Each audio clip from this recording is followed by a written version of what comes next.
कपड़े धोने वाली बहू। शादी के पहले से ही विभा को कपड़े धोने का बड़ा शौक था।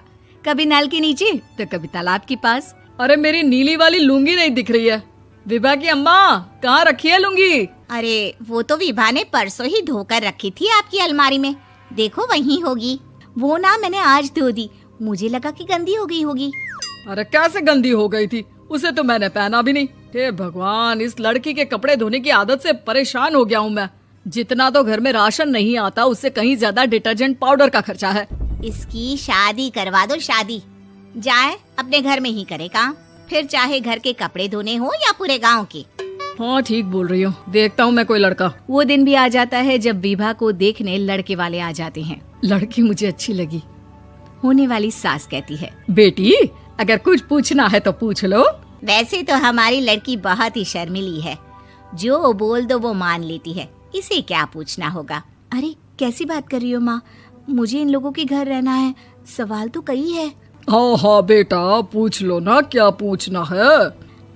आप लोगों के घर कपड़े कौन धोता है? सास का मुंह बन जाता है। देखो, अगर तुम ये कहना चाहती हो कि तुम्हें कपड़े धोने नहीं आते तो सुन लो, कपड़े मैं ही धोती हूँ, लेकिन तुम्हारे आ जाने के बाद मैं रुमाल तक नहीं धोऊंगी। अरे चुप रहना भाग्यवान, बहू बेचारी घर आई नहीं, उसे डराना शुरू कर दिया। वो क्या है ना बिटिया, अभी तक तो ये कल्लू की माँ ही धोती थी, लेकिन अब तुम्हारे पापा तो दहेज में वॉशिंग मशीन देंगे ही। तभी विभा की माँ बोल पड़ती है, सवाल भी पूछा तो क्या। वैसे भाई साहब, मशीन की तो फिर भी कपड़े धोने की कैपेसिटी होती है। मतलब जो बिटिया दे रहे हैं ना विभा, इसे कपड़े धोने का बहुत शौक है। ये आप लोगों के क्या, आस पड़ोस गांव मोहल्ले सबके कपड़े धो दे और उफ तक ना करे। बाहर देखा नहीं आपने कितने कपड़े सूख रहे हैं? सब हमारी बिटिया ने ही तो धोए हैं। बस भी करो ना माँ, शर्म आ रही इतनी तारीफ सुनकर। और तो और एक दाग निकाल कर दिखाओ तो मान जाऊं। हाँ अच्छा, माफ करना बेटा, मैंने गलत समझा। हमें तो रिश्ता बहुत पसंद है। और ऐसे जुड़ जाता है रिश्ता कपड़े धोने का शौक रखने वाली विभा का। उसकी शादी हो जाती है कोयला फैक्ट्री में काम करने वाले कल्लू के साथ। शादी के बाद अचानक विभा चिल्लाती हुई सास के पास आती है। सासू माँ, अरे सासू माँ कहाँ है आप? ये तो धोखा है, धोखा दिया आप लोगों ने मुझे। इसे ससुर के चक्कर के बारे में पता चल गया। अरे तो उसमें तुझे क्यों धोखा मिला है? अरे नल में पानी नहीं आता, कपड़े कैसे कब धुलेंगे? अच्छा, तू पानी नहीं आ रहा उसकी बात कर रही है। तो आपने क्या सोचा? कुछ नहीं। अच्छा, तेरी माँ ने कहा था कि कपड़े धोने का शौक है तुझे, याद आया मुझे। शौक बोलकर कपड़े धोने वाले मेरे जुनून को कम ना आके सासू माँ, कपड़ा धोना मेरा गुरूर है। तभी पति भी वहाँ आ जाता है। अभी मैंने इसे सनी देओल की फिल्म दिखाई है, उसी के डायलॉग मार रही है माँ। अच्छा सुन, साफ साफ बता रही हूँ, पानी सुबह 4 से 6 और शाम को 10 से 12 आता है, समझी? विभा टाइमिंग सुनकर हैरान हो जाती है। ये क्या भूतों का मोहल्ला है?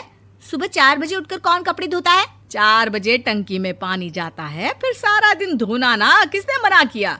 अरे कैसी बात कर रही हैं? 200 लीटर की टंकी में कितने कपड़े धो लूंगी मैं? सुबह ही उठ जाऊंगी मैं। अब क्या था, विभा सुबह 4 से लेकर रात के 12 बजे तक कपड़े ही धोती रहती। एक रोज सास पड़ोस से निकलकर कहीं जा रही होती है कि साथ वाली कहती है, हाँ कल्लू की माँ, जरा ये बताओ कि 2 साड़ी है, 2 ब्लाउज और एक पेटीकोट और एक नाड़े वाला लंबा कच्छा। हाँ तो?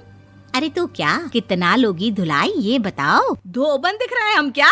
हमारे पति सरकारी नौकरी से अभी रिटायर हुए हैं और बेटा सुपरवाइजर है कोयला फैक्ट्री में। धोबन समझ रखा है हमें?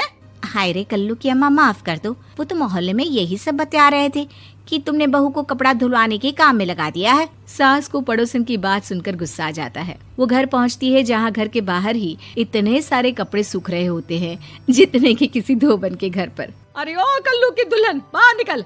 माँ जी यहीं आ जाओ, बाथरूम में चादर धो रहे हैं हम। अरे अभी हम धोते हैं, तुमको बाहर निकलो। ये आस पड़ोस वाले बोल रहे हैं कि हम बहू से कपड़े धुलवा कर उसे कपड़ा धोने वाली बना दिए हैं। अरे छोड़ो ना माँ जी, किन लोगों की बातों में आती हो? आस पास के लोगों का तो काम ही होता है कि वो किसी तरह सास बहू को लड़ा दे। बहू सारे घर के कपड़े धोती है, ये क्या कम है? बोलिए। सास को भी लग जाता है कि वो बहू का ये सनकीपन नहीं छुड़वा सकती, इससे अच्छा है कि खुद ही चुप हो जाए।